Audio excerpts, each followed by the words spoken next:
Hello everybody and welcome back to the Ultimate Fashion History for this month's episode of What We're Into, our little video magazine here on the Ultimate Fashion History. Enjoy! This month we saw the collections for Spring-Summer 2020. New York and London have already happened, Milan is happening right now, and Paris will happen next week, I think. I really loved the collections from London and New York. Why? Because so much fashion history was sourced. It was the most fashion historical season we've seen in ages. The Brock collection took us back to the 18th century. Looky here, it's almost the same dress. Prabal Gurung channeled power dressing of the 1980s, where Libertine, in fact, borrowed from Stephen Sprouse in the 80s. Jeremy Scott gave us a dash of new wave. And Marc Jacobs took us back to the 1910s. In fact, Marc took us everywhere in his collection for Spring-Summer 2020. Erdem took us back to the 1890s because, of course, the 1890s is exactly where we're supposed to be in Spring-Summer 2020. What is going on? And David Comer channeled glam rock. And look, that's Sweet, my favorite glam rock band, after T-Rex, of course. And with the sweetheart necklines and padded shoulders and peplums, Michael Kors took us back to the 40s. What is going on? It sort of annoys me reading the reviews of London and New York when headlines read the top 3 trends. There weren't 3 trends, there weren't any trends. Everything was a trend, everything was channeled. But you know what? I kind of like collections like these, seasons like these, because it helps me explain to my students why an understanding of fashion history is so important if you're going to work in fashion today. There were some pieces I absolutely loved though. My favorites were Alice and Olivia, Proenza Schüler and Victoria Beckham. Aren't these great pieces? And look at that color, which segues me perfectly into the next thing I'm into. I'm so into making and creating the episodes in our new series running here on the channel, History in Color. I've done the 30s, I've done the 80s, and coming up, the 1950s. These have been tremendous fun to put together, getting down that research wormhole that I love, and the response has been great. If I knew how much you guys would be into these episodes, I would have done them so much sooner. Anyway, I can't wait to do more. What else are we into? Just today, I watched the first episode in the new series of American Horror Story. This season is called 1984, and it is so much fun. It's set, obviously, in 1984, and it's sort of a pastiche of those classic 80s horror and slasher movies with all of the stereotypes, all of the tropes, and a wonderful 80s wardrobe. Lots of workout wear and pastels and neons. I'm a big fan of American Horror Story. This season so far seems great. It's a little bit too slashery for me. Really, I'm not a huge fan of blood and guts, but hey, that was the style of the 80s. It's a little bit giallo as well. I spoke about that a couple of months ago in What We're Into. Great fun. Give it a go if you haven't seen it yet. What else are we into? Well, I cannot believe that I didn't know about these. These are underground mountain churches in Ethiopia that date from the 12th century, and they are all carved directly out of the rock. It's incredible. It's all very Dan Brown, isn't it? This gives you a better idea of what they look like. They're so extraordinary. And it seems that nobody is exactly sure how they were made. Just gorgeous. And if you think the outside of these churches is impressive, look at the inside. Everything carved out of the rock. It completely blows my mind. And as we're in the Middle Ages, don't forget there is an Ultimate Fashion History episode on the Middle Ages in case you want to get medieval on your own ASS. What else are we into? I am so into the new Lego commercial, Rebuild the World. Evidently, it's the first commercial Lego has done in 30 years. Can that be true? And it was conceived with the help of this young man. He's a teenager called David Aguilera from Spain, and he created a robotic prosthetic arm for himself out of Lego. So he was the advisor on this commercial, which is extraordinary, with fabulous costumes, and it's all about problem solving with Lego. And I really think this speaks to Lego getting back to what Lego always was, a toy for imagination and creativity, because lately Lego have been doing this stuff, the creator, where basically it's a kit. You put it together, and once you've put it together, that's it. But I remember when I was playing with Lego in the 70s, you could build anything. The only limit was your own imagination. And so with this Rebuild the World commercial, I think Lego are kind of rebranding themselves and repositioning themselves as well. So I don't really approve of the Lego kits, although I do approve of this one. To celebrate the 25th anniversary of Friends, Lego have brought out a Central Perk Lego set, and what I think is so cute is the characters. They all look like the actors who played them. Great fun. And speaking of the 25th anniversary of Friends, Ralph Lauren have just brought out a capsule collection inspired by the wardrobe in Friends.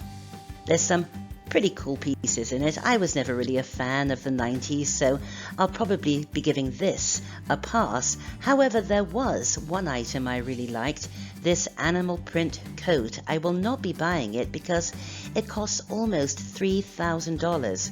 Could it be any more expensive? See what I did there? What else are we into? This was a story that was doing the rounds in the archaeology and history magazines this month. This discovery. This is the body of a Siberian woman who died 2,100 years ago, and buried with her was this. Now, I know that Giorgio from Ancient Aliens would say it's an iPhone case because it really does look like one, doesn't it? But in fact, it's a belt buckle. It's so stylish. In fact, one of the headlines made me chuckle a bit. It read, "Chic item found buried with woman."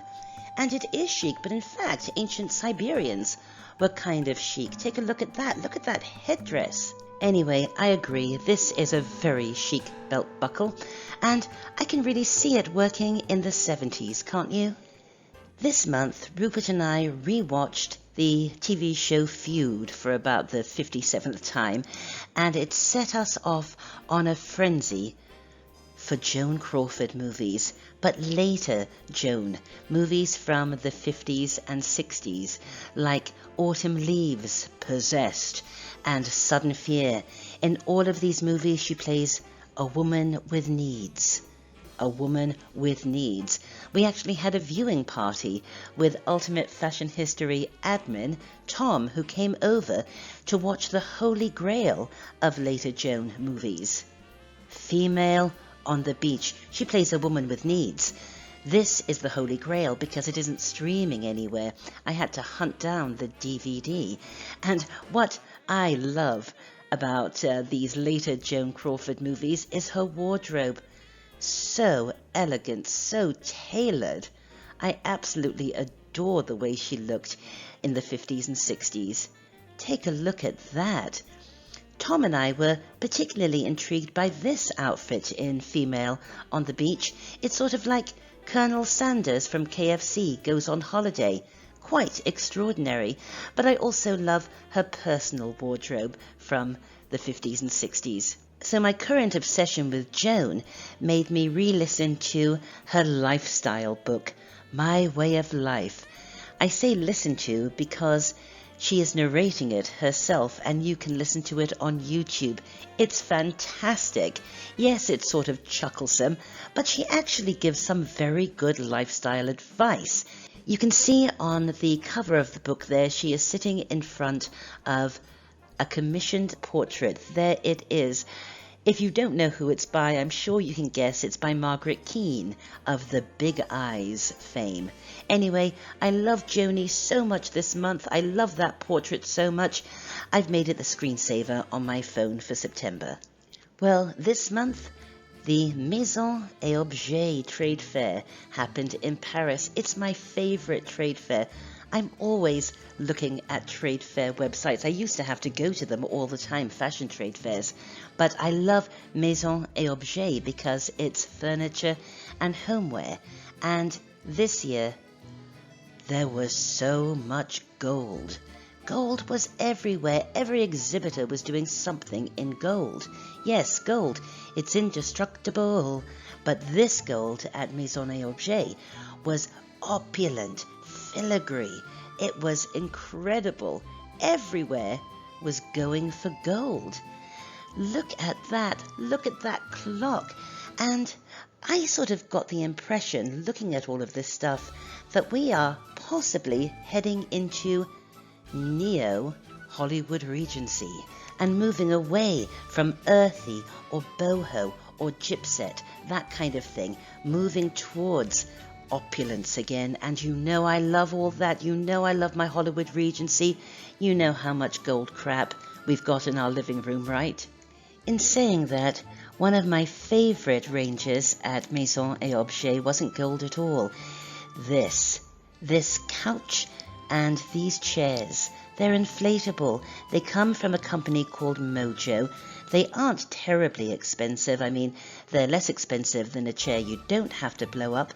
And I love them. I think they are so chic and joyful, and look at those colours.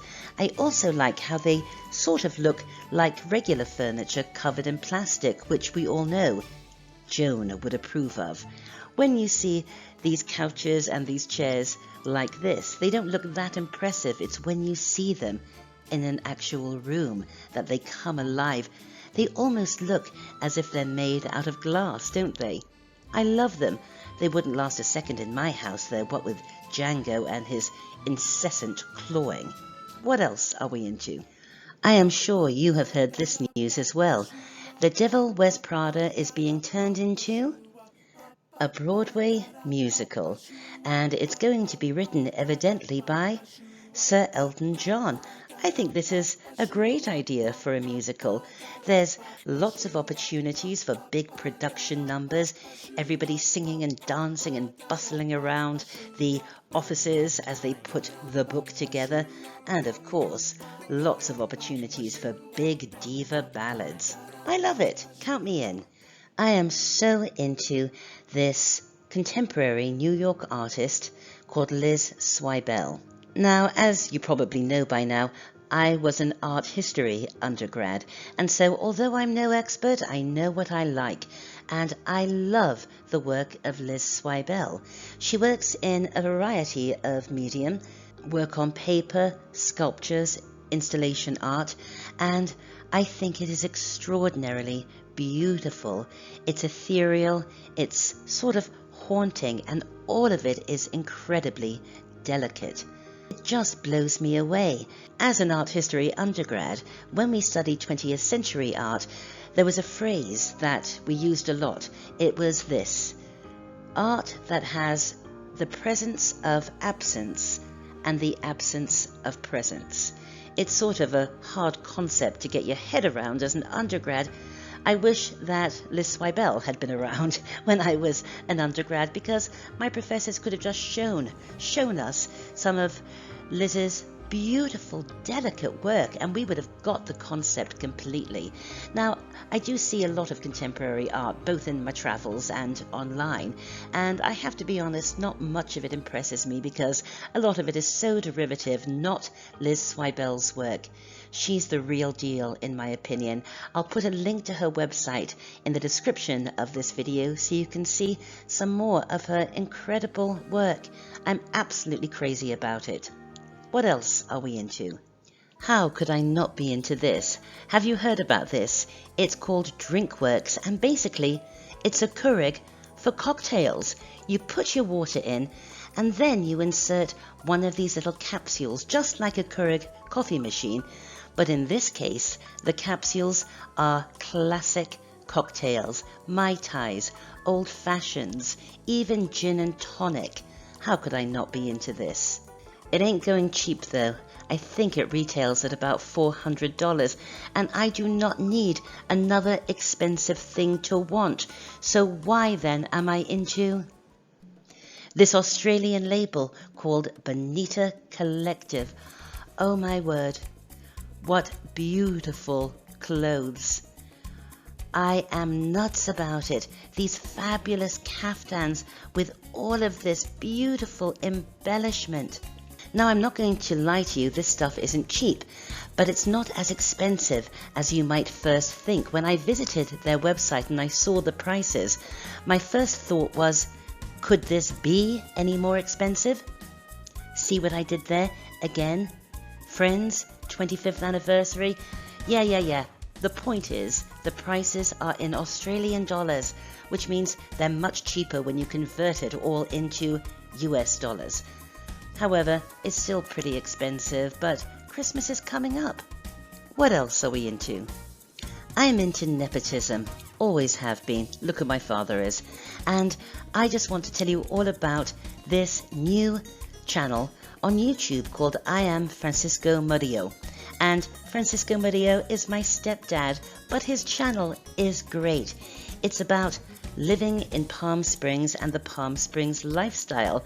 There he is, Francisco, or Franco, as I call him, and he's just become a certified realtor, and so he gives tips for selling houses, buying houses, but moreover, it really is about what's going on in Palm Springs and that whole Coachella lifestyle. And what's great about the channel is that he ties it all in with our world. Oh, look, there's Joni again. Anyway, if you could do me a solid and subscribe, that would be great. And you will love his presentation style. He is so adorable. What else are we into? We're sticking with nepotism for this one. For the longest time, I have thought that the ultimate fashion history should have a mascot animal. And of course, I wanted it to be a tuxie. But that would have been nepotism, right? Here's Django. He's a tuxie. Anyway, it's not nepotism anymore because Kendall, Ultimate Fashion History Facebook group's head admin, and her boyfriend Jeff recently adopted Gravy.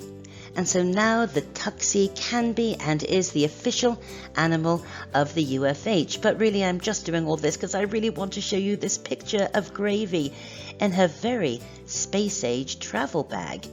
How can I tie it into fashion history, though? Like this. So 60s. In saying that, I don't think the tuxie is a very 1960s cat. I always think that tuxies belong in the 1880s. I don't know why. There's just something very 1880s about them. This month I am really into listening to early English rock and roll. Artists like Billy Fury, Cliff Richard, Shane Fenton. It's so derivative of American rock and roll, but it has its own flavor. It's very melancholy, pathetically so sometimes, but in a good way. I mean, you listen to Elvis or Jerry Lee Lewis and you think hot rods or gang warfare. You listen to these guys, you think fish and chips and cups of tea.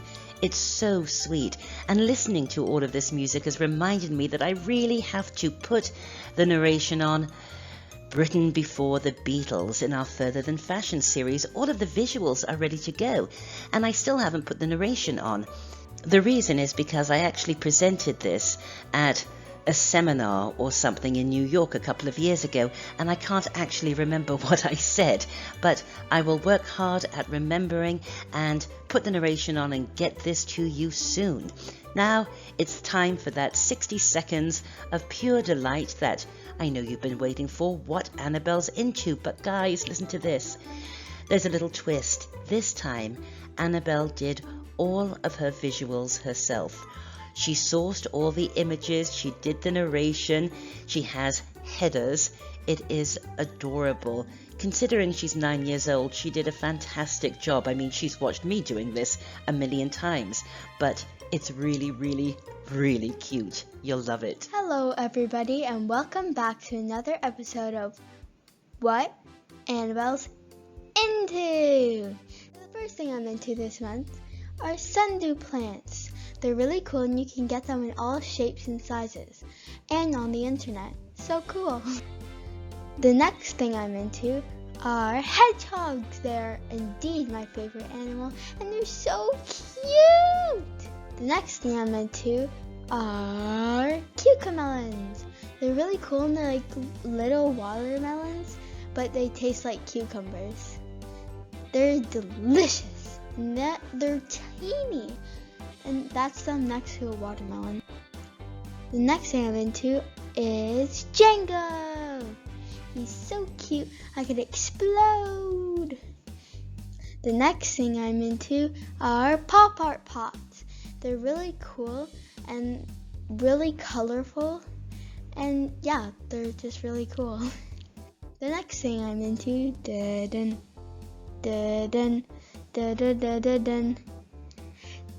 disgusting Komodo dragon!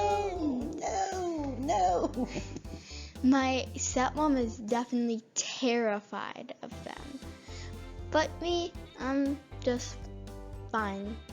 So everybody, my fashion for this month is beatniks. This is me in my beatniks outfit with a guitar and a really cool book.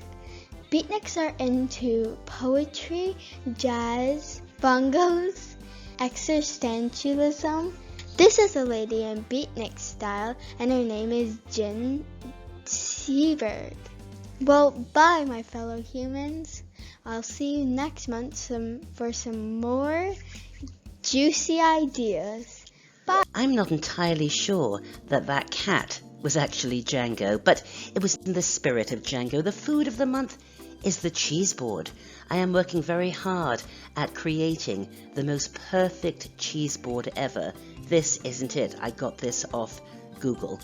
And of course, I wash all of it down with red wine. My favorite is Menage a Trois from California, but this is not a cocktail. The cocktail of the month is a very old cocktail, but a completely new discovery for us. It is called the Ward 8. Have you ever had one? It is sublime. On the net, recipes vary. We got ours from this edition of Coastal Living magazine. We love that magazine. And this is it. This is the recipe for 2. 6 tablespoons of rye, 2 tablespoons of medium sherry, 2 tablespoons of grenadine, 1 tablespoon of lemon juice, 1 tablespoon of freshly squeezed orange juice. You mix it all together, pour it over crushed ice, and it is delicious. There is nothing sweet or tiki-ish about it, but it's not dry or too strong either. It's a very subtle taste. It's very layered. As you take a sip, you can really pick out the rye and the sherry and the grenadine and the lemon, but it's bright and it's light and I just adore it. Please try the Ward 8. It's so easy to make. And the designer of the month, of course, our beloved Schiaparelli. Yes, Elsa was a September baby. And let's just remind ourselves why we love Scap so much. She put the fun back into fashion. Well, I hope you enjoyed the September 2019 episode of What We're Into here on The Ultimate Fashion History. You can contact me through my website, amandahalley.com. Join our Facebook group. We always have a good time over there. Check out our books at our publishing company, Dean Street Press. I'll be back very soon with more episodes on The Ultimate Fashion History, so just click that little circle to subscribe. And as always, thanks for watching. Bye for now.